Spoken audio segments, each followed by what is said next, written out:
This PyHC-Chat prototype builds on GPT-4 with a sort of expert committee of helper bots to answer questions about PyHC.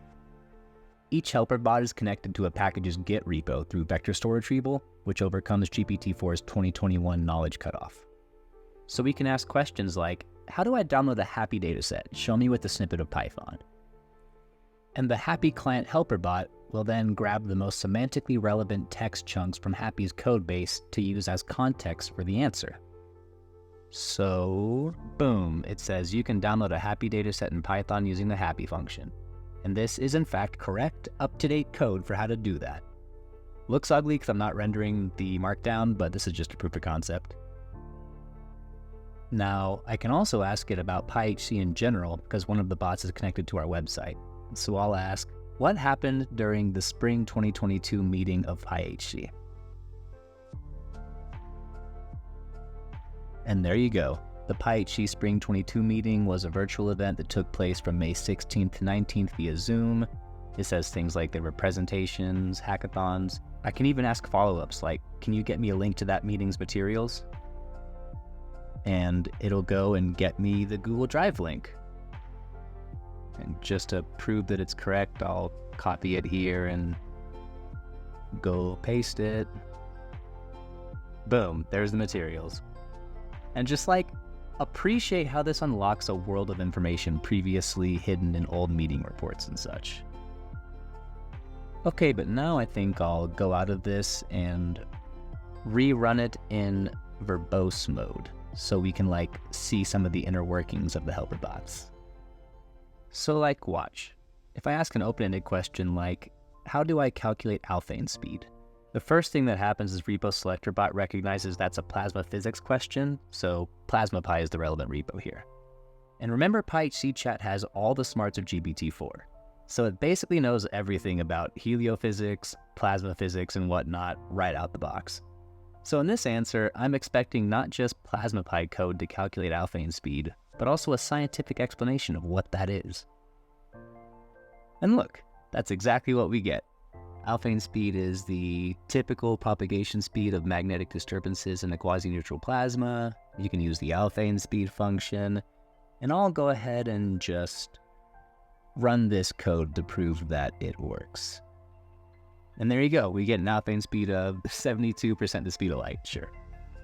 And now, to show off what repo prompter bot does, we can ask a question involving multiple PyHC packages. I want to download and plot SOHO data.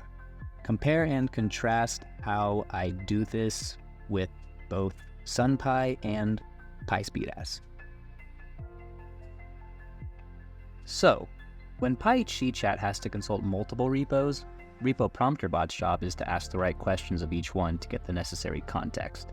You can see its questions to SunPy and PySpeedas right here.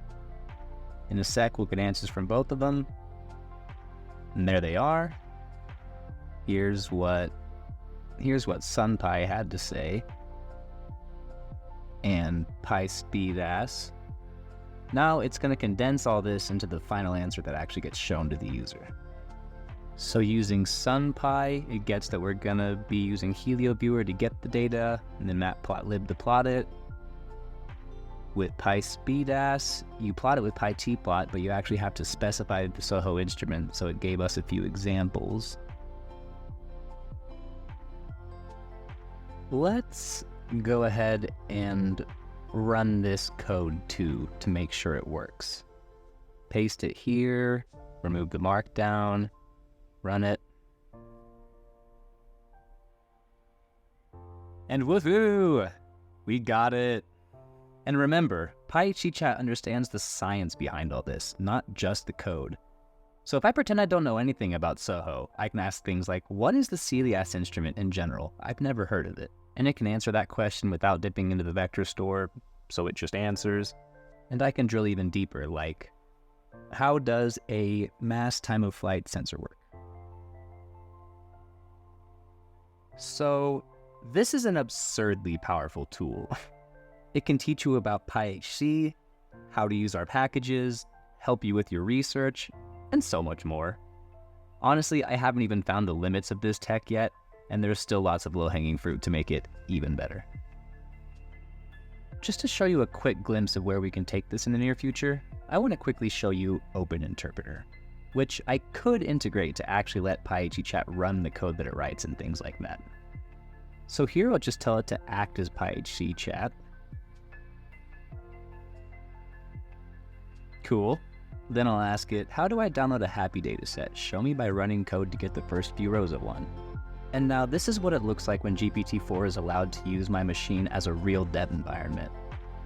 Not to mention how it looks when we actually stream in the responses and render the markdown nicely. It just confirmed HAPI client is installed. Now it'll go write the code to get a dataset. Then it runs the code, and we actually get our data. So this is great, and I'd love to eventually build this into a real chatbot UI on our homepage or something similar. I'm excited about where we'll take it, and now I hope you are too. Thanks for watching.